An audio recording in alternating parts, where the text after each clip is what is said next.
מה אתה מעדיף? שאלה, כן, תגיד לי את האמת. אתה מעדיף מדינת רווחה או מדינה כזאת שהטייקונים שולטים בה? אני מעדיף שמי שיש לו כוח לעבוד, ו4 עבודות, שיעבוד, ושתוך 2-3 הוא ואשתו לא ישבו פה בשנקל לשתות כוס קפה וזה, יחסכו גרוש על גרוש, כמו שמישהו אמר לי. אני גם בעד. אני לא נגד אנשים שהצליחו במדינה הזאת. אני לא נגד הטייקונים. שנמצא פה הרבה אנשים שמדברים נגד הטייקונים, אני לא נגד הטייקונים. אני לא נגד אנשים שהצליחו במדינה הזאת. אני נגד הממשלה שמפקירה את האנשים הנורמליים ונותנת להם לקסוס מבעד האנשים האלו. אני לא אלך לך נגד הגינדי, נגד הבנק הפועלים של המדינה הזאת. הם אנשים ששיחקו את המשחק הזה וניצחו. אני בעד כל ה-99% של המדינה הזאת שלא שיחקו את המשחק הזאת, שלא קיבלו את המזל שהם קיבלו. ולזה את פה. כולם רוצים לחיות פה קרובים לאלכוהול, לבירות ולסיגריות, לג'וינטים ולפאבים ולים. בוא תגור יותר רחוק, אתה יעלה לך יותר זול. אני גר בקריות, אני גר לא יותר זול.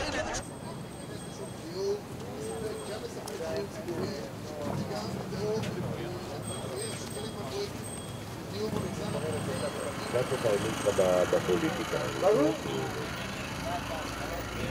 מי יש לך? אם ההורים שלה לא עוזרים לה, וההורים שלו לא עוזרים לו לקנות בית, הוא יכול לקנות בית? אפשר להגדיל את מסגרת התקציב, מה שדיברנו קודם, החוב שלנו הוא לא כזה נורא, ואפשר להגדיל את מסגרת התקציב. אפשר לקבוע עוד מדרגות. And you know, a lot of people, including my daughter, bring their kids to see this because it's the best lesson in democracy they can have.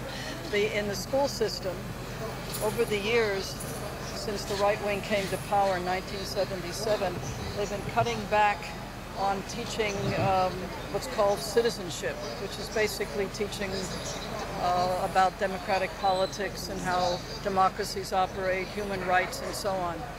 And so what a lot of people have been saying is they simply bring their children here to see, since they're not getting it in school, they'll see it here. לכן אני אומר, אם אני הייתי יוצא עם משהו אחד והייתי מאוד מרוצה ממנו היום, זה היה הסכמה. והעשייה היא המרכז פה. העשייה של הפעולות, העשייה של הדברים, היא המרכז של המאבק הזה. אנחנו אנשים שעושים. מתחילים לעשות, ככה קוראים כאן דברים, מתחילים לעשות. וחובת הוכחה היא מהצד שלהם, זה ברור. עכשיו תשמע, תן לי להגיד איזה משהו, אני במקרה הייתי במאבק שהיה $500 מיליון איש.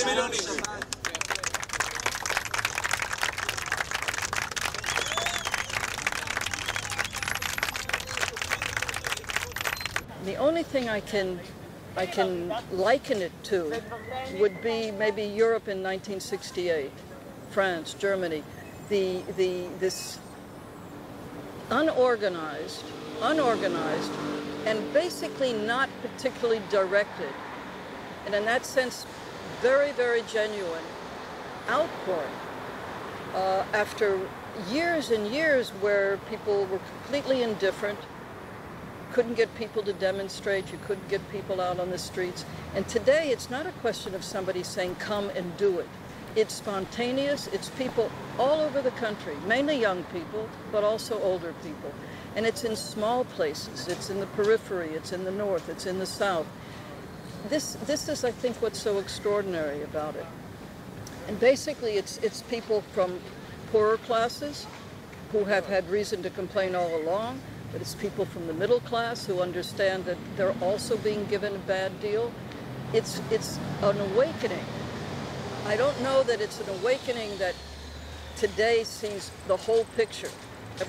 People come with their own specific thing. People who can't afford housing, people who can't complain about the food prices, people complaining about transportation. People coming with their own problems. But the overall call, and I do think people have understood that, the overall call is for what's called social justice.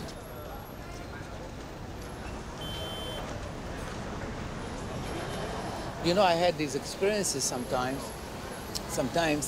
that when I thought about social justice and the welfare state as if it is some kind of, like someone teaches Greek mythology, and I'm teaching about social justice, and it is the same. It becomes scholastic thing, that the history of it, the rise of the welfare state, the collapse of the welfare state, and I would have all these very funny arguments with the students, and sometimes I would even be mad at them, and I would say, my God, just look at France, look at the other countries in the world where the students take to the streets, and there would be the leadership of social movements, and here you are just sitting here, in my class and worrying about your grades. But now I know that I was not altogether fair with them. The middle class first came over here, not the poorest people of Israel.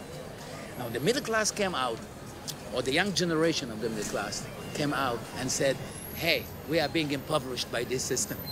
We cannot take it anymore. And we're going to plant these tents right here in front of everybody to see. We are not going to take it anymore. We want change.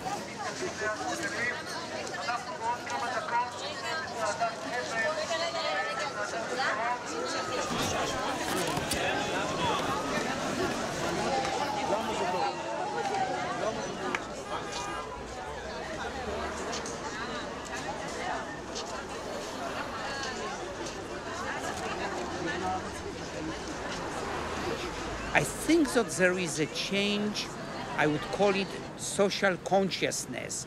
People are aware, there are many reasons for the situation, for the really disparity and the social gap. There are many reasons for the type of situations that we lived in, but at least, people put their finger on some of them, not all of them. And one of them that they put the finger is the dominance of the neoliberal ideology. So really, in this way, the economic situation was not a result of tsunami of unknown reasons, as maybe it could happen in Japan after tsunami, but it was the result of a very clear ideology that was implemented step after step with laws, with orders, with policies that were going on, I believe about 30 years.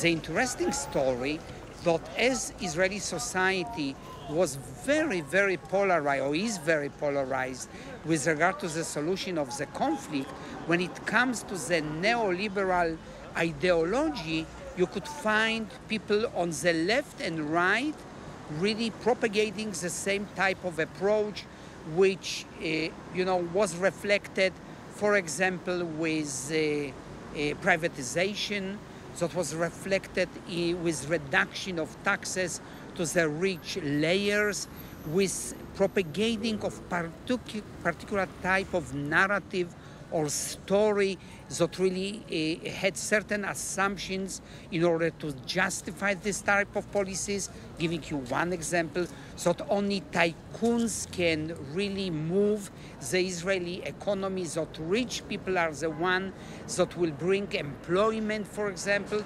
And many people believed to this nonsense. Also, already in Europe, this type of mantras were invalidated, and even Britain, during the labor time of Blair, moved away for this very pure neoliberalism, where here we were calling it really kind of piggy capitalism. This was really the term that Israeli public debate was using.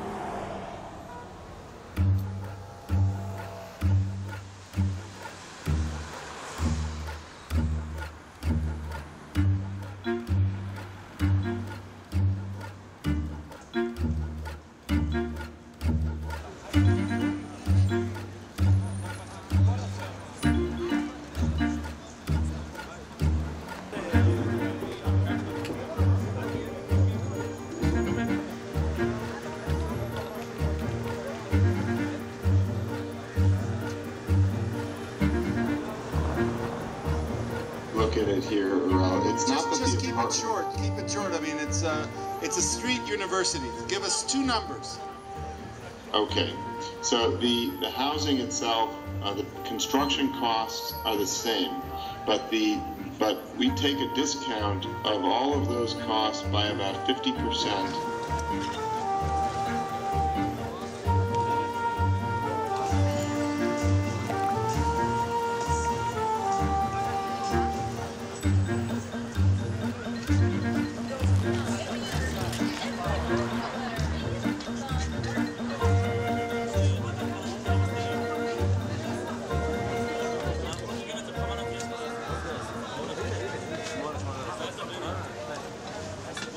אני שנים, כמו הרבה מאוד אנשים אחרים, מחכה שזה כבר יקרה.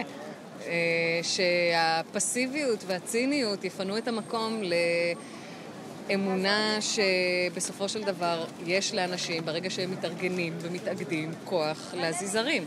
אז אם יש כוח להזיז ערים, אין כוח להזיז פעילות ממשלתית, פעילות אזרחית. ודאי שיש, כי מה שקורה כאן הוא בגדר אירוע היסטורי. לא היה כזה דבר בתולדות מדינת ישראל, גם לא ב-77, גם לא ב-56. מה שקורה כאן עכשיו זה מהפכה, לא פחות. אני מאמינה בשינוי תודעה.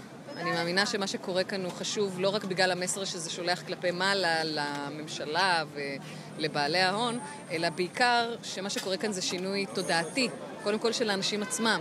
הדבר הדרמטי ביותר שקרה כאן בימים האחרונים זה לא שהממשלה התקפלה או משהו כזה, אלא שאנשים יצאו מהבתים והתחילו לדבר אחד עם השני, שפתאום זה הפך להיות לגיטימי להודות אני לא גומר את החודש, כי ישראל נורא רצתה להיות אמריקה, ואנשים נורא רצו להיות קפיטליסטים ולהאמין שאם הם יעבדו קשה, הם ירוויחו מיליונים ויהפכו להיות עשירים, ופתאום הם מגלים שלא, השיטה דפקה אותם.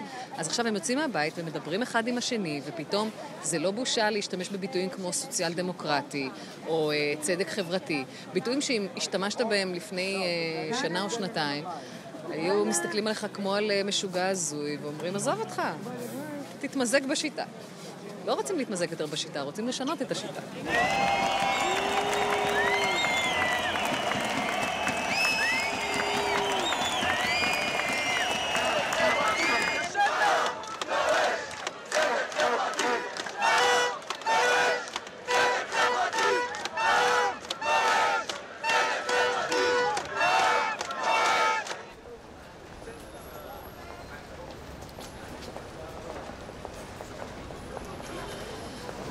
I mean, Israel is showing a good mark, you know, in terms of economic growth. It shows good marks in terms of per capita income. We belong now to the OECD, right? It's beautiful. We have economic stability. We have one of maybe the lowest percentage of unemployment in the Western world. Good. We have low inflation rate. Good. But aside from these big successes or big success, people are not, or at least people responsible for Israel economy, they are not looking into the details, in the figures, in the differentiations. You know, they think that, well, they look at the economy as if it was a factory. So as long as the factory, the bottom line, is profitable, it shows an increase in profits, so it doesn't really care. The owner of the factory doesn't really care what would be the salary of the workers. And so you have, on the one hand, like a big, a big success of the factory called the Israeli economy. On the other hand, those workers in the factory becoming poorer and poorer by the year. Now, this is morally unacceptable.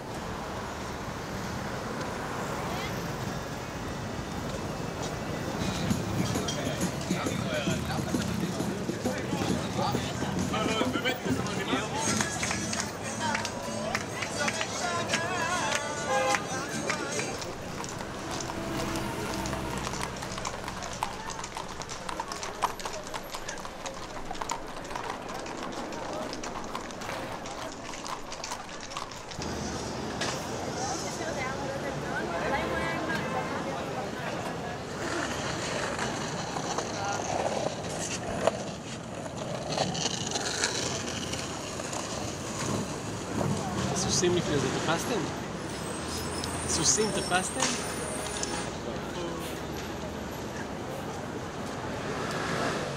תראה, לדעתי אי אפשר להצביע על דבר אחד משותף לכולם, ואם אני מנסה איכשהו לפשט את זה לשני דברים, אז אני חושב שיש שני כיוונים של דרישה ושל מאבק.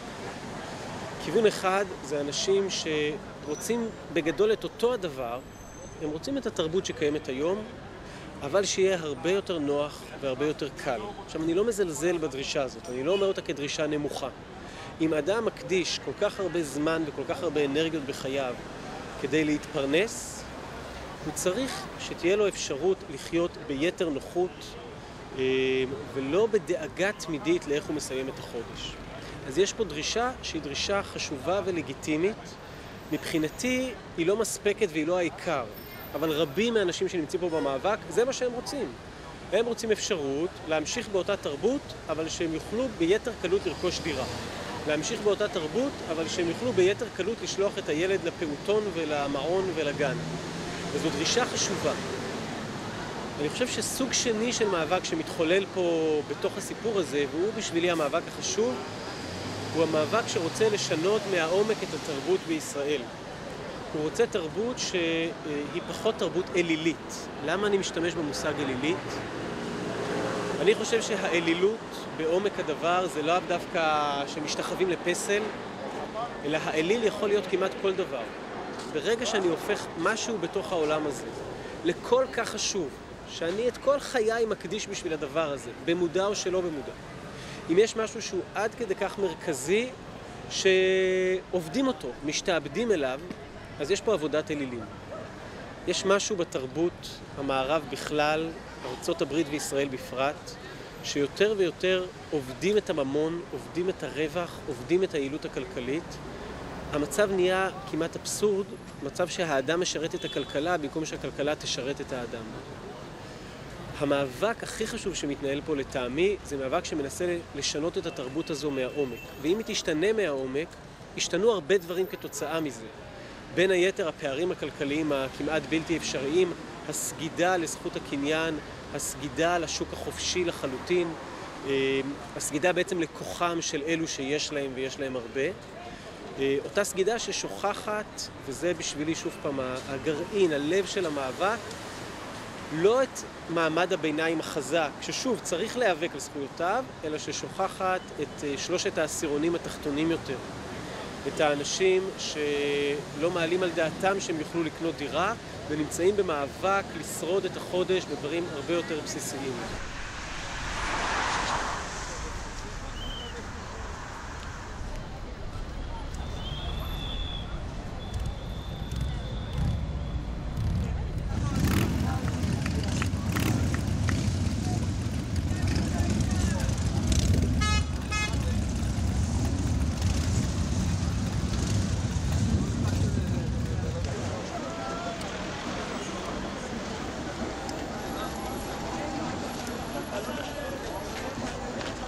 אני אומר, אתה יודע מה? צריך לקרוא את התחת בשביל להשיג משהו במדינה, אז תקרא את התחת! כי זה מה שעשיתי עד היום. אני רוצה להגיד עוד משהו. קראתי את התחת. הנאו-ליברליזם אומר לנו שאם אנחנו נעבוד, ואם אנחנו נלמד, ואם אנחנו נתנהג יפה, אז אנחנו נרוויח, ואנחנו נגמור את החודש, ואנחנו נחסוך. אבל אנשים פה ברוטשילד הבינו שזה לא קשור לזה שהם עובדים והולכים לאוניברסיטה ועושים תואר. הבינו שעם כל הדברים האלה החודש לא נסגר, כי המשכורות נתקעו לפני 10 שנים. אבל יוקר המחיה עלה מאז בהמון. אנחנו רוצים יחסי עבודה מאורגנים. אנחנו רוצים שיהיה מעמד פועלים, שיהיה יציב וחזק ואיתן. אינשאללה שהמהפכה תצליח.